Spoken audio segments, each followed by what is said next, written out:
Hi everyone, it's Dr. Ramani. Welcome back to this YouTube channel on narcissism. My hope for this channel is that I can navigate you out of narcissistic relationships, help you avoid them in the first place, and give you tips for not only understanding, but also healing from them, because these are a tough, tough place.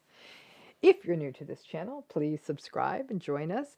If you're interested in a deeper dive on healing, while we do talk about healing on this channel, you can go to the video notes and you'll find a link to a much more robust healing program we also have.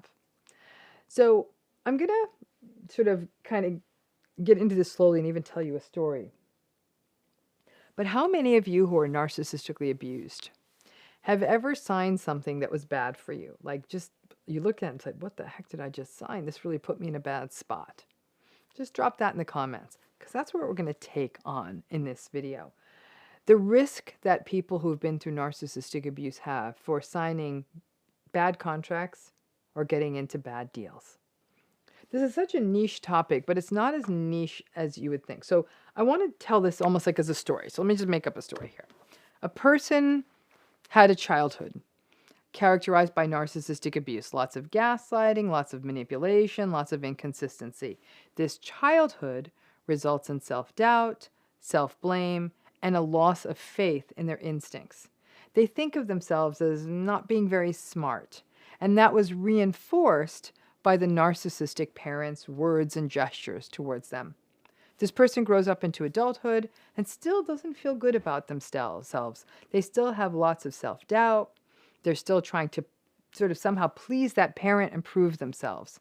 This person has struggled a bit professionally because they just don't trust themselves and they don't feel worthy, despite actually being quite smart. Risks are difficult for this person to take, and they feel lucky when anyone offers them a job, even a job that is definitely below their skill set.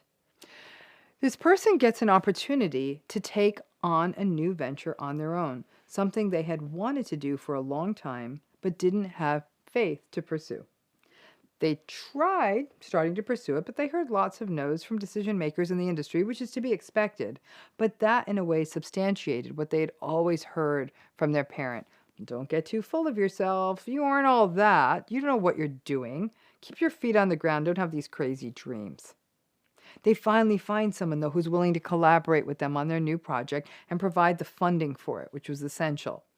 Now, the person and the firm that they're entering into this deal with doesn't have the best reputation, but the narcissistically abused person, the person who is going into the deal, doesn't really think that they deserve much better, and no one else has stepped up. They didn't feel comfortable asking more and more people to collaborate. They just weren't up for the rejection, and they feel lucky that this person is even willing to consider doing a deal with them. They signed the contract. They did read it, and when they read it, they did think it was a little restrictive, but they just feel lucky that anyone wants to get behind this project they're doing. They hear the voices of the narcissistic parent over and over again. Really? Who do you think you are? Do you think you can make it? Okay, so they start. It turns out the contract was pretty one-sided and sort of got this person stuck. It wasn't a disaster. The person was able to do the work, get the work backed, make the product, but they didn't make nearly as much money as they could have because it was a good product, and the project didn't get the marketing that it needed. It was really actually quite excellent work, but the backer just wasn't that visionary and didn't make the splash it could have made. When the person looked back, they really felt stupid. This person, who was narcissistically abused for so long, was never really in possession of their value, actually made a real horse race of this new business, and then, through their ongoing hard work, just even working around the clock, other better companies did come along and did become interested in a collaboration. But that restrictive contract was going to be a problem. When the person looked back at that one-sided contract, they didn't even believe that they were worthy of being advocated for.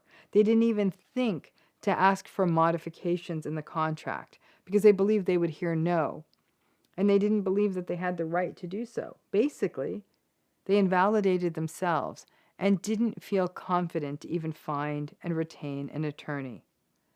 It's so easy for us to just roll our eyes at someone in this situation, but these wounds run deep, and without guidance, which a narcissistically abused person may not feel worthy of getting. These decisions can get made in this way, and bad agreements and bad contracts can be entered into. That story I just told you repeats in various forms repeatedly with survivors of narcissistic abuse. In the midst of their own self-devaluation, they do not have a handle on their own value, don't have a sense of self-advocacy, and may enter into suboptimal contracts and agreements. Ironically, these contracts and agreements are often one-sided and over-benefit one side, which is basically the anatomy of a narcissistic relationship. People who grow up in narcissistic families may see their parents advocate for themselves, but rarely have the experience of being taught how to advocate for themselves as a person, or to have someone advocate for them, which is what is supposed to happen when we are children. A child should not have to learn this. It should be modeled by the parents to teach the child their value so they can make good calls when they're an adult. Entering into crappy contracts and deals is a vulnerability of narcissistic abuse survivors. Not all. Some survivors are actually savvy as hell. But if a person does not value themselves and has a track record of being invalidated and gaslighted, it can be hard to make a good deal for yourself. This can play out as bad divorce settlements, bad business contracts, bad salary negotiations, bad trusts and estates and wills, bad lease arrangements, bad contracts with contractors who are doing work on a home. Any place where a person has to enter into an agreement that may require putting their needs first and be willing to fight for it is often a fraught space for survivors of narcissistic abuse. Many survivors often struggle with conflict. Conflict avoidance is a common trauma-bonded pattern. And quite often, getting the terms of a contract or an agreement negotiated does require some level of disagreement and perhaps even conflict. So it can be easier, as it often is in narcissistic relationships, to give in, partly to avoid conflict, and partly because of the long indoctrination to believing that you do not have the right to ask for better or for more, or you feel that you don't deserve better or that you're not enough, so who are you to ask for that?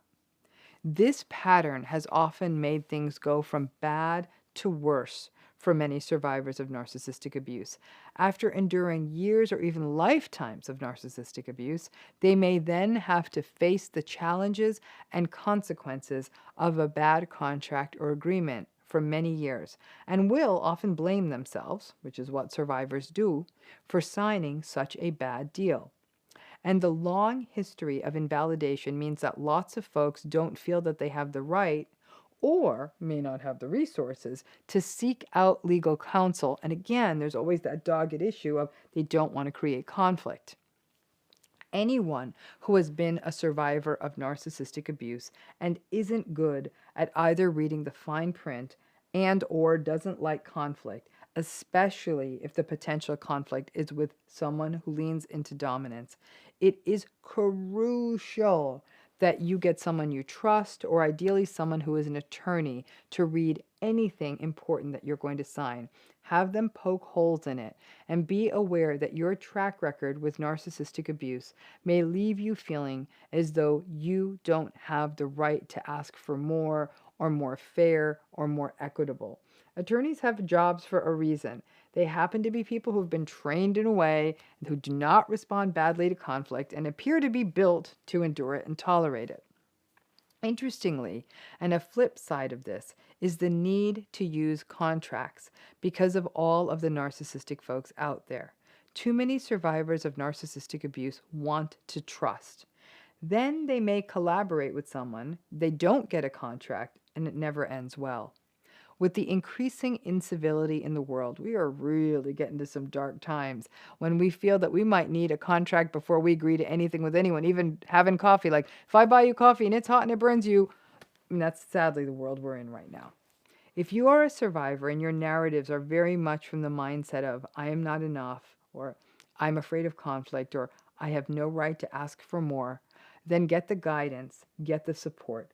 It's a common blind spot for folks who have histories of narcissistic abuse, and these errors can be very, very costly and do damage to your career, your finances, your family, and your life.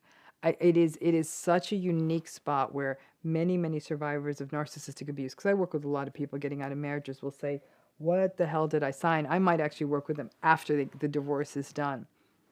And they'll say, I just felt like a deer in the headlights. And that's the other thing we need to remember, is that narcissistic abuse for many folks, especially if they have a trauma history on top of that, folks can feel really flooded at significant times, especially with if the contract involves anything that might be more conflictual, like a marital dissolution. But even when it's not conflictual, but it feels high stakes, that same kind of flooding can take place, and a person can feel really overwhelmed and not in a good position to negotiate for themselves.